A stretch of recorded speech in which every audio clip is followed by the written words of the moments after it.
ce fut un véritable tournant dans l'histoire des Restos du Cœur.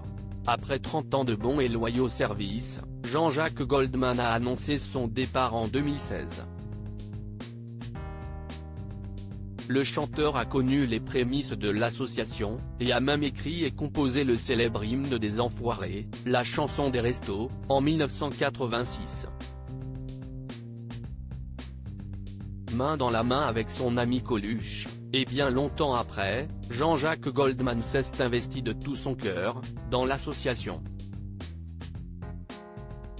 Puis, en 2016, la personnalité préférée des Français, a fait une grande annonce au sujet de sa collaboration avec les Restos du Cœur: « Je n'ai plus la créativité, les idées, la modernité que nécessite une telle émission. Je reviendrai avec plaisir dans quelques années si on m'invite et si je suis encore présentable », avait-il promis, laissant espérer une ou plusieurs apparitions. Depuis, le chanteur a laissé un grand vide dans la troupe des Enfoirés. Mais la charge qu'il avait sur les épaules depuis 30 ans n'était visiblement plus supportable. Jean Beneder l'a un petit peu vilipendé ce vendredi 29 septembre, son plus vieil ami, Jean Beneder, a fait quelques révélations sur le départ de Jean-Jacques Goldman, sur le plateau de TPMP.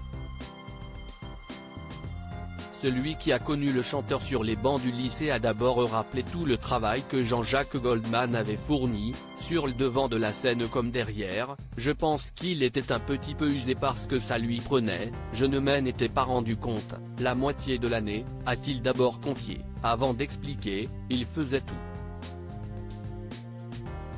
La distribution, les costumes, les dialogues, les concerts, les enregistrements, répétés avec tout le monde. C'était un travail énorme. Il a finalement avoué que, puis un moment, il en a eu un petit peu marre. Mais, cette charge n'aurait visiblement pas été la seule raison de son départ, comme l'a expliqué son ami, et il y a eu un petit quiproquo sur une des dernières chansons avec le clip et on l'a un petit peu vilipendé, a-t-il révélé, avant d'assurer, lui, quand il dit oui à un projet, on ne signe pas de contrat avec lui, une poignée de main, loyale, on fait. Et puis quand il dit non, là j'arrête, au revoir.